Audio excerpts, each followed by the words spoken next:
In the world of Fallout, the wasteland is filled with a multitude of dangers, but few are as iconic or terrifying as the Super Mutants. These hulking brutes, with their immense strength and aggression, are a constant threat to the survivors of the post-apocalyptic world. From their origins in secret pre-war experiments, to their rise under a twisted visionary, the story of the Super Mutants is one of science gone horribly wrong. In this video, we'll explore their creation, the different types that roam the wasteland, notable figures among them, and a major event that changed the course of Fallout history. We'll uncover the dark legacy of the Super Mutants and what it means for the future of the wasteland. But where did these mutated humans come from? In 2076, a secret project was already underway within the West Tech Research Facility. This project, the Forced Evolutionary Virus, or FEV, was initially conceived as a bioweapon, intended to create a race of super soldiers immune to disease, radiation, and the harsh realities of the post-apocalyptic world. Then, in 2077, after achieving breakthrough results in the creation of the virus, the US Department of Defense moved the research and military group to the Mariposa military base, where FEV experiments on humans were conducted. After the war, the military group, who would later form the Brotherhood of Steel, took refuge in the base. Eventually, they departed from the base, but not before sealing it off to prevent the FEV from spreading. Unfortunately, despite the base being sealed, years later, in 2102, a man named Richard Gray stumbled upon this abandoned facility. Richard Gray, along with a group of explorers, accidentally fell into a vat of FEV during his exploration of Mariposa. The virus radically altered his body and mind, merging him with the base's computer systems and transforming him to a grotesque entity known as the Master. With his new abilities and expanded intellect, the Master envisioned a unified race of super mutants, which he believed would be the next step in human evolution.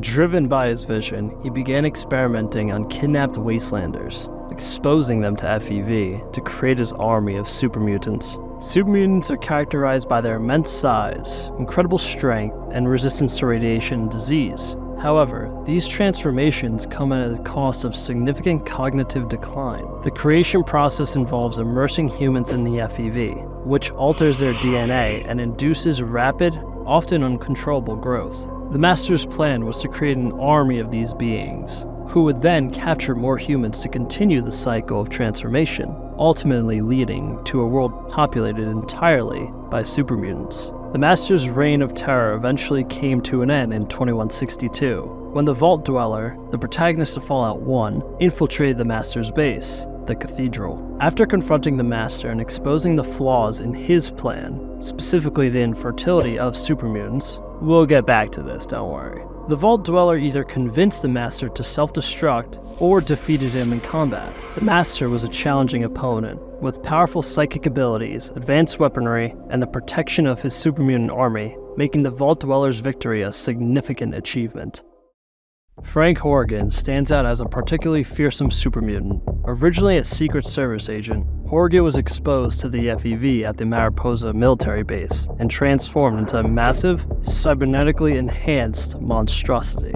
Serving as the main antagonist in Fallout 2, Horrigan is known for his incredible strength, resilience, and brutal enforcement of the Enclave's will. His transformation and augmentation set him apart from other super mutants, making him one of the most formidable enemies in the Fallout series. The FEV resulted in various strains of super mutants across the different Fallout games. Developed at the Mariposa military base by the Master's Unity faction, these super mutants are relatively organized and retain some intelligence. A notable super mutant from this strain is Marcus, who appears in Fallout 2 and New Vegas. Marcus played a key role in the peaceful establishment of Broken Hills, a town where humans, ghouls, and mutants coexisted. On the East Coast, the Enclave used a different strain, the EEP at Vault 87. EEP stands for Evolutionary Experimentation Program, and this strain was introduced to the region through the government experiments before the Great War. Vault 87 was specifically designed to continue the FEV testing on its inhabitants. These super mutants, featured in Fallout 3, are typically more brutish and less organized due to the differing conditions and methods of their creation. A notable example from this strain is the super mutant behemoth, a 20-foot-tall monstrosity known for its incredible strength and ability to destroy settlements single-handedly. In Fallout 4, the Institute created yet another strain of super mutants. These mutants produced in their secret underground lab were part of the Institute's experiments with FEV, aiming to refine and control the mutation process. A notable super mutant from this strain is Strong, who aids the sole survivor in their quest. Strong is distinguished by his unique quest for the milk of human kindness, a concept he learned from his previous captor. Finally, in Fallout 76, we encountered the Huntersville strain. This variant originated from the experiments conducted in the town of Huntersville, West Virginia, by Westech before the Great War. The FEV was introduced into the town's water supply, leading to the entire population becoming super mutants. Super mutants have expanded their presence across the wasteland, establishing strongholds and terrorizing survivors. In the capital wasteland, Commonwealth, Mojave, and Appalachia, super mutants are a persistent threat. They often inhabit ruins, abandoned military installations, and other strategic locations. Their expansion is driven by their need to capture more humans for conversion into super mutants, perpetuating their existence despite their inherent infertility. The fact that the super mutants cannot reproduce is a crucial factor in their eventual decline. They are sterile due to their quad helix DNA structure, which is incapable of proper meiosis, making it impossible to reproduce naturally. This, combined with the lack of new FEV batches, means their numbers are doomed to dwindle over time. This biological flaw is a death timer for the super mutant race, sealing their fate in the harsh world of the Fallout universe.